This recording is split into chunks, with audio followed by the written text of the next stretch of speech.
Урматтуу Москва шаарында эмгектенген айымдар, сиздерге тажрыйбалуу гинеколог Тагаева Айгүл өз кызматтарын сунуштайт. Айымдар үчүн пайдалуу консультация, жыныстык жолдор менен жугуучу инфекциялык ооруларды дарылоо, тукумсуздукту дарылоо жана башка гинекологиялык кызматтар көрсөтүлөт.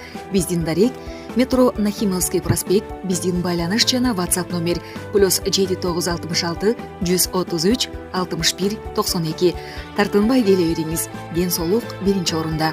Дени сак аял, дени сак бала. Садыр Жапаров комиссиянын төрагасы кылып Мадумаровду шайлап берсеңер дедим эле. Макул болбой койгон окшойт.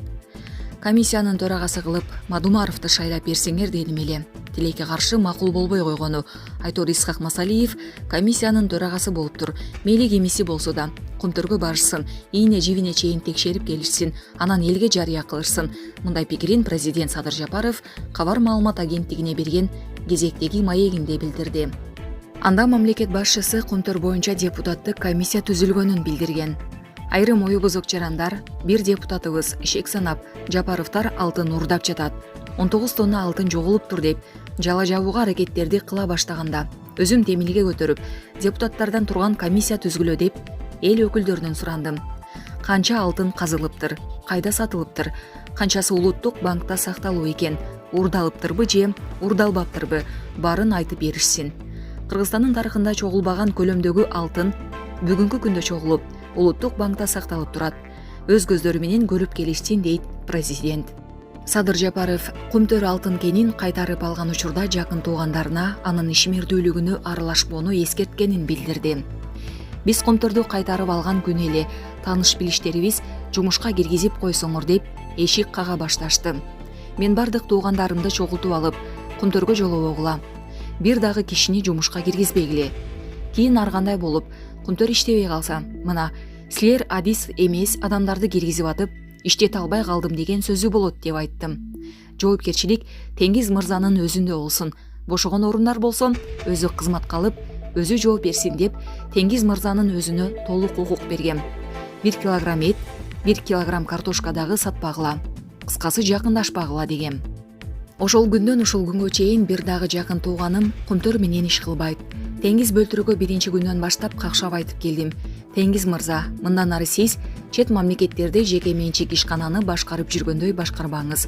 Кумтөр мамлекеттик ишкана болот. Каражаттарды оңго солго чачпаңыз. Мамлекеттин укуругу узун. 1 сомдун артынан издеп барат. Буга чейин Кумтөрдөн жеп келгендердин оозун тигиңиз.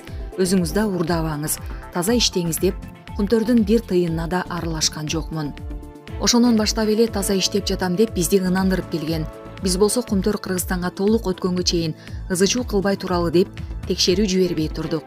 Анан Кумтөр Кыргызстандын энчисине толук өтөрү менен эсеп палатасын жибердим.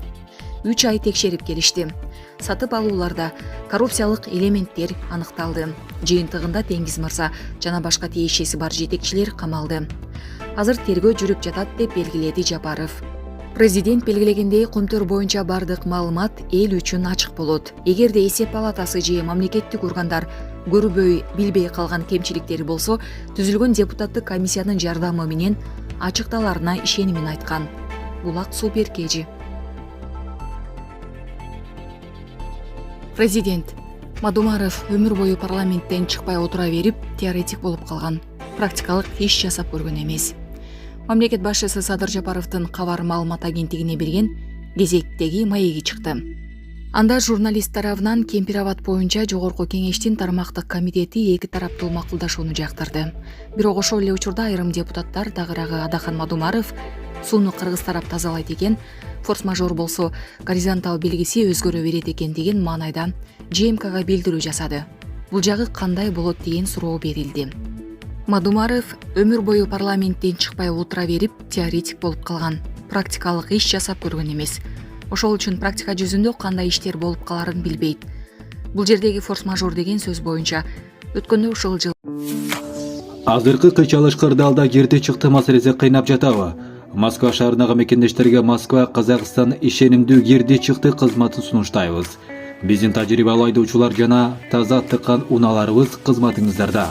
Биздин дарек метро Серпуховская саат 1-ден 9-га чейин унаалар күн сайын каттап турат. Байланыш номерлер: Адилет мырза 8925 806 4393.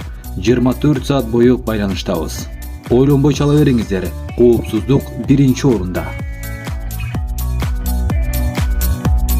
Жылдын жай айында нөшүрүлүп жааган жамгырда Сузак районунда канча деген биздин айылдарыбызды сел алып кетти.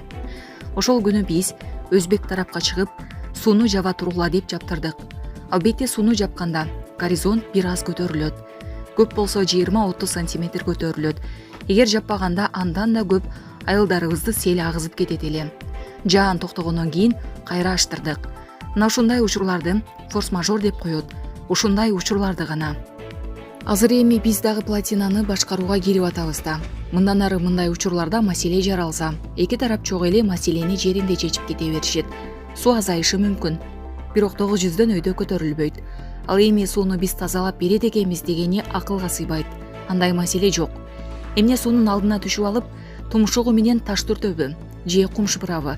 Кыргыз тарап эч кандай чыгым көтөрбөйбүз. Эптеп эле бир жеринен кыйкым таап, өзбек тарап менен чабыштырып жибергиси келип турган арам ою ишке ашпайт деп жооп берген өлкө башчы. Булак Суперкежи.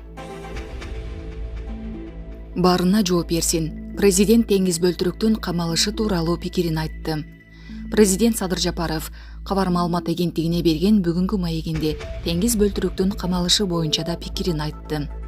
Анда журналистин Азимбек Бекназаров Теңиз Бөлтүрүктү жөн эле саясат үчүн камап койду. Алтынды чогуу жешкен. Мына Бөлтүрүк күнөөлүү экен демиш болуп, кайра эле жакында чыгарып коет деп айткан эле. Буга кандай жооп бересиз деген суроосуна. Бул Азимбек Бекназаровдун деңгээлиндеги ой жүгүртүү. Алтын жеген болсок, камап койбой тескерисинче чет өлкөгө качырып жиберип, анан мына качып кетти, алтын жептир деп койбойт белек. Анын тескерисинче качып кетпесин. Сатып алуулар боюнча эмне үчүн базар баасынан жогорку бааларды коюп, дизель отунун сатып алышты. Баарына жооп берсин деп камап койдук да. Башкы прокуратура, УКМК, Ички иштер министрлиги тарабынан жалпысы 15 тергөөчүдөн турган топ түзүлгөн.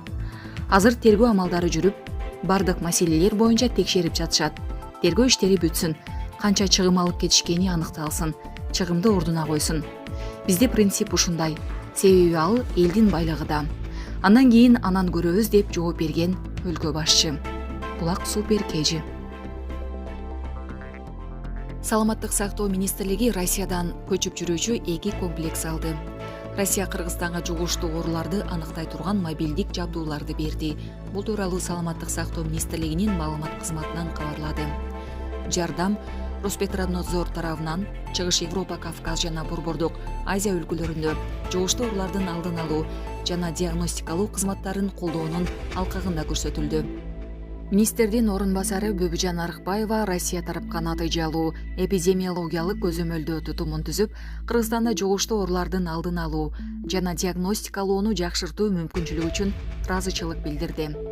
Тапшырылган КАМАЗ үлгүсүндөгү унаанын негизинде көчмө дарылоо профилактикалык комплекс Нарын облусундагы СПИДтин алдын алуу жана ага каршы күрөшүү борборуна, ал эми Казон унаасынын негизиндеги көчмө эмдөө комплекси республикалык иммунопрофилактика борборуна өткөрүлүп берилди. Ошондой эле эмдөө программасына ылайык быйыл гепатиттин Б түрүнө каршы 450 000 дона вакцинанын алып келиниши күтүлүүдө. Эскерте кетсек, буга чейин Россиянын Роспотребнадзор кызматы Кыргызстанга КАМАЗ үлгүсүндөгү унаанын негизиндеги 5 мобилдүү клиниканы Чүй, Ош, Жалал-Абад, Баткен, Ысык Көл облустарына өткөрүп берген. Алар учурда жашоочулар арасында акысыз профилактикалык кароолорду, анын ичинде ВИЧ, СПИД, вирустук гепатит жана сифилиске экспресс тестирлөө жүргүзүүдө. Булак Суперкежи.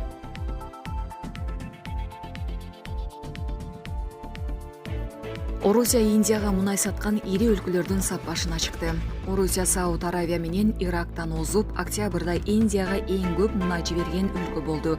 Бул тууралуу Бартеха компаниясынын аналитиктеринин айтымына таянып, РИА Новости жазды. Октябрда Орусия Индияга күнүнө 946 000 баррель мунай жеткирилген. Бул ай ичиндеги эң жогорку көрсөткүч болуп саналат. Ошол эле учурда октябрь айындагы жеткирүүлөрдүн 20,5% Иракка, 16% Сауд Аравиясына туура келген деп жазылат маалыматта. Аналитиктердин эсептөөсүнө таянсак, өткөн айда Индияда чийки мунайды импорттоо көлөмү сентябрга салыштырмалуу 5%га өссө, Орусиядан алынган көлөм 8%га жогорулаган. Орусиянын мунайын деңиз аркылуу эң көп алган Кытай болгону менен Европа биримдигине салыштырмалуу Индия Орусиядан мунайды деңиз аркылуу биринчи жолу көп алып кеткен. Ошол эле учурда компаниянын аналитиктери Батыштын РФ мунайынын баасы боюнча сунушунан келип чыккан чектөөлөрдөн улам декабрь айында Орусиядан Индияга мунай азыраак импорттоло турганын божомолдошкон. Октябрдын башында Евро биримдик РФ мунайынын 3-өлкөлөргө деңиз аркылуу ташуу баасынын чегин аныктоону камтыган Орусияга каршы санкциялардын 8-пакетин киргизген. 2022 жылдын 5-декабрынан тартып мунайга, ал эми 2023 жылдын 5-февралдан баштап мунай продукциясынын баасына лимит киргизүү пландалууда. Булак Назар Ньюс KG.